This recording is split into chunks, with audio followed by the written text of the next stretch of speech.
सनातन धर्म और इस्लाम ट्रस्ट में आपका स्वागत है। जय श्री राम। मैं आज बताने जा रहा हूँ कि इस्लाम भी सनातन धर्म ही है। कुरान की आयत 3:3-65 में लिखा हुआ है कि हे यहूदी और ईसाई, इब्राहिम के लिए क्यों झगड़ते हो? इब्राहिम जो थे तो न यहूदी धर्म था और न ईसाई धर्म था, न तौरात नाजिल हुई थी और न इंजील नाजिल हुई थी। नहीं समझते हो? इससे स्पष्ट होता है कि जब इब्राहिम थे उस समय तौरात और इंजील नाजिल नहीं हुआ था। इसका मतलब कि केवल विश्व में उस समय सनातन धर्म ही था और सनातन धर्म अरब के पेशवा थे। इस्माइल के बाद 200 वर्ष बाद यहूदी धर्म आया और उसके जो है वह 800 वर्ष बाद ईसाई धर्म आया। इस तरह बताया जाता है कि इब्राहिम जो थे वो यीशु मसीह के पूर्वज थे और उनके 42वें पीढ़ी में यीशु मसीह का जन्म हुआ था और सन 760 में मोहम्मद साहब का जन्म हुआ। ईस्वी में 760 ईस्वी में मोहम्मद साहब का जन्म हुआ और मोहम्मद साहब के 27 वर्ष की उम्र में जो है कुरान उन पर नाजिल हुआ। इस प्रकार से देखा जाए तो मोहम्मद साहब जो थे वह 1500 वर्ष पहले ही इब्राहिम थे। इब्राहिम के 1500 बाद इस्लाम आया। अब आप सोचते होंगे कि जब मोहम्मद साहब थे तो कैसे सनातन धर्म के मानने वाले हो गए? तो सनातन धर्म के सारे रिवाजों को मानने लगे, केवल एक छोड़ दिए, मूर्ति पूजा। अब मोहम्मद साहब के हज़रत इब्राहिम के जीवन की बात देखा जाए, की घटनाओं को देखा जाए तो सनातन धर्म से जुड़ा हुआ घटना है, क्योंकि हज़रत इब्राहिम जो थे वो सनातन धर्म को मानने वाले थे और सनातन धर्म में त्याग, तपस्या और बलिदान की कहानी बहुत भी हुई है। जैसे वृत्रासुर को वध करना हुआ तो राजा दधीचि ने अपने पूरे शरीर के दान कर दिया और उनकी हड्डी से बने हुए वज्र से वृत्रासुर का वध हुआ। उसके बाद राजा हरिश्चंद्र हुए। उन्होंने सपने में देखा कि मैं अपने राजपाट दान कर दिया हूँ।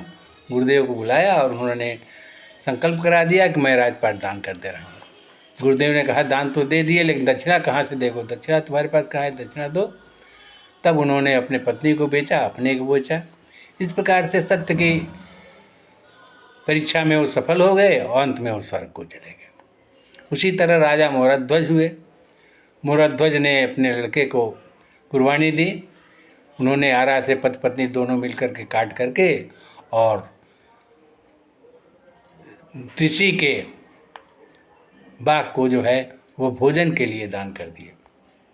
अंत में उनकी त्याग तपस्या को देखकर भगवान प्रसन्न हो गए और प्रकट हुए। उन्होंने उनको आशीर्वाद दिया, बच्चे को जिंदा किया और ये कहा कि आप दानवीर हैं। उसी प्रकार से हज़रत इब्राहिम के जीवन में भी घटना घटी, जिसका विस्तृत तो वर्णन नहीं है, लेकिन इतना ज़रूर है कि हज़रत इब्राहिम जो है सपने में देखे कि हम अल्लाह को कुछ देना चाहते हैं। अल्लाह ने कहा कि क्या देना चाहते हैं? देना हो तो आपके जो प्रिय वस्तु हो उसको दीजिए। तब हज़रत इब्राहिम ने क्या किया कि सोचा कि हमारा बेटा ही सबसे प्रिय है, तो उन्होंने अपने बेटे को कुर्बानी के लिए अल्लाह को दे दिया। अल्लाह ने उसकी कुर्बानी ग्रहण किया, लेकिन वो जिंदा बचे, उनके जगह पर एक मुंडा आ गया। इस तरह से देखा जाता है कि हज़रत इब्राहिम की ज़िंदगी जो थी वो सनातन धर्म से ही जुटा हुआ था, त्याग तपस्या की जुटी हुई थी और उन्हीं के जीवन के सारे रिवाजों को इस्लाम ने स्वीकार कर लिया, मोहम्मद साहब ने स्वीकार कर लिया। बकरीद वही जो है कुर्बानी की कहानी है।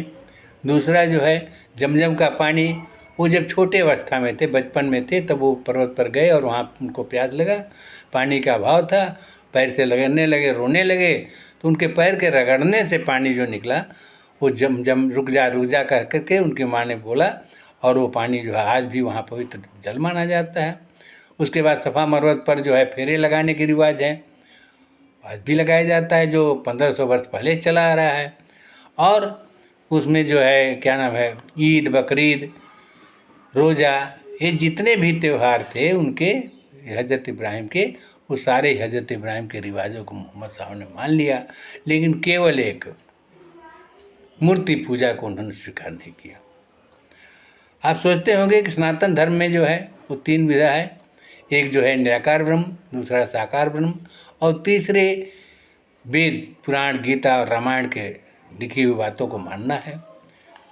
उसमें कुछ लोग ऐसे हैं जो कि ईश्वर को निराकार ही मानते हैं, साकार नहीं मानते हैं। जैसे आर्य समाज है, आर्य समाज ईश्वर को निराकार मानता है, साकार नहीं मानता, मूर्ति पूजा नहीं करता है। उसी तरह से कबीर पंथ के लोग हैं, कहते हैं कि पाथर पूजे हर मिले तो मैं पूजूं पहाड़, वो भी मूर्ति पूजा नहीं करते हैं, लेकिन वेद पुराण गीता रामायण में जो व्याख्यान निर्दिष्ट है उसका पालन करते हैं। उसी प्रकार से मुसलमान भी जो है केवल मूर्ति पूजा नहीं करता है, बल्कि सनातन धर्म की सारी चीज़ों को स्वीकार कर लेगा। और स्वीकार करने के बाद उसने क्या किया कि उसको कहा कि हम सनातन धर्म, हमारा धर्म जो है वो हज़रत इब्राहिम का धर्म है, तो उनके सनातन धर्म में चलने वाले सारे रिवाज जो 1500 वर्ष पहले से आ रहे थे उनको हम स्वीकार करते हैं, लेकिन मूर्ति पूजा स्वीकार नहीं करेंगे, और न स्वीकार करेंगे और न करते हैं। तो उसके बाद से तो वो भी सनातन धर्म को मानने वाले हो गए, जैसे आर्य समाजी हैं, कबीरपंथी हैं, उसी तरह से वो भी मानने वाले हो गए। तो इस तरह से देखा जाए तो मुसलमान भी जो हैं वो सनातन धर्म को ही मानने वाले हैं और आज भी मानते हैं। इस तरह के एपिसोड जो है आपको प्रदान होता रहे, इसके लिए इसको सब्सक्राइब करते रहिए, लाइक करते रहिए, और आपको हमेशा इस तरह के वीडियो आपको प्रदान किया जाएगा। जय श्री राम।